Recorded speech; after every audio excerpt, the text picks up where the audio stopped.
Guys welcome back to the channel. আজকে আবারও চলে এসেছি বাঙালির অত্যন্ত প্রিয় মাছের কালিয়া রেসিপি নিয়ে। চলো তবে ঝটপট দেখে নেওয়া যাক রেসিপিটি। মাছের কালিয়ার জন্য নিয়ে নিয়েছি রুই মাছ। গ্রেভির জন্য নিয়ে নিয়েছি টমেটো পেস্ট, কাজু পেস্ট, কুচনো পেঁয়াজ, আদা রসুন বাটা ও পেঁয়াজ বাটা। এবার মাছের পিসের উপর ছড়িয়ে দিচ্ছি সামান্য পরিমাণে হলুদ আর দিয়ে দেব সামান্য পরিমাণে লবণ। হলুদ লবণ দিয়ে মাছগুলোকে ভালোভাবে মেখে নেব। এপিটোপিট করে মাছগুলোকে মেখে নিয়ে আধ ঘন্টা মতো রেখে দেব। আধ ঘন্টা পর কড়াই দিয়ে দিয়েছি 2 টেবিল স্পুন মতো সর্ষের তেল। তেলটা গরম হয়ে গেছে, এর মধ্যে মাছগুলোকে এবার ভেজে নিচ্ছি। তোমরা মাছ ভাজার সময় তেলটাকে অবশ্যই ভালোভাবে গরম করবে, নইলে মাছগুলো ভেঙে যাওয়ার সম্ভাবনা থাকে।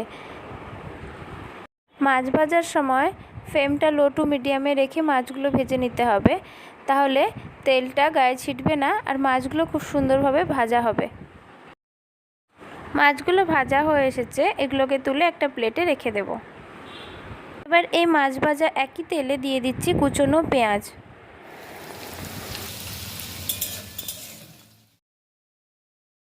পেঁয়াজটা ভাজা হয়ে এসেছে, এবার এর মধ্যে দিয়ে দেবো আগে থেকে বেটে রাখা পেঁয়াজের পেস্ট। পেঁয়াজের পেস্টটা দিয়ে পেঁয়াজ ও পেঁয়াজের পেস্টটাকে একসঙ্গে 2 মিনিট মতো পুনরায় কষিয়ে নেব। পেঁয়াজটা কষে গেছে, এরপর এর মধ্যে দিয়ে দিচ্ছি 1 টেবিল স্পুন আদা রসুনের পেস্ট। আদা রসুনের পেস্টটা দিয়ে এভাবে ভালোভাবে নেড়ে চেড়ে নিয়ে 1-2 মিনিট মতো কষিয়ে নেব। মশলাটা কষে গেছে, এর মধ্যে দিয়ে দিচ্ছি 1 টিস্পুন হলুদ গুঁড়ো, 1 টিস্পুন জিরের গুঁড়ো, 1 টিস্পুন ধনের গুঁড়ো আর ঝালের জন্য দিয়ে দিচ্ছি 1.5 টিস্পুন লঙ্কার গুঁড়ো।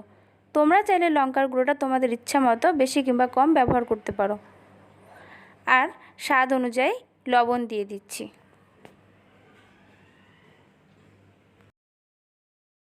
সমস্ত গুঁড়ো মশলাগুলোকে দিয়ে ভালোভাবে খুন্তির সাহায্যে নেড়ে চেড়ে নিয়ে 3-4 মিনিট ধরে মশলাটাকে কষিয়ে নেব। মশলাটা কষে এসেছে, এরপর মধ্যে দিয়ে দিচ্ছি টমেটোর পেস্ট।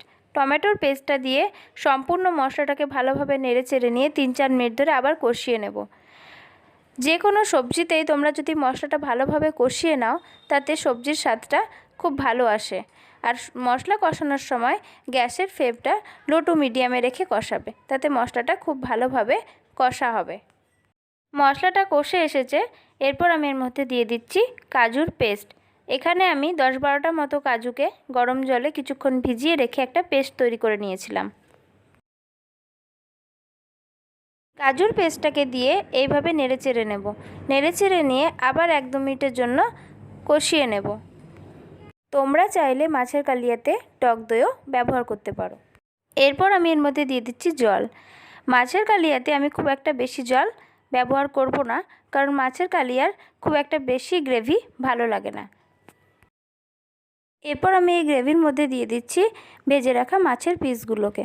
সমস্ত মাছের পিসগুলোকে এভাবে দিয়ে দেওয়ার পর একটা ঢাকনা দিয়ে 3-4 মিনিট ধরে ঝোলটাকে ফুটিয়ে নেব।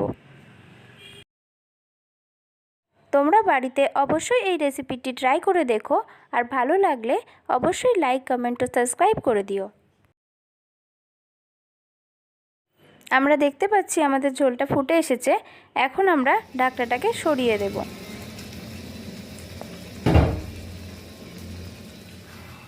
ঢাকনাটাকে সরিয়ে নিয়ে খুন্তির সাহায্যে হালকা হাতে মাছগুলোকে নেড়ে চেড়ে নেব। নেড়ে চেড়ে নিয়ে এর মধ্যে ছিটিয়ে দিচ্ছি সামান্য পরিমাণে গরম মশলা। গরম মশলাটা দিয়ে এরপর খুন্তির সাহায্যে আবার মাছগুলোকে হালকাভাবে নেড়ে চেড়ে নেব, দিয়ে গ্যাসটাকে অফ করে দেব।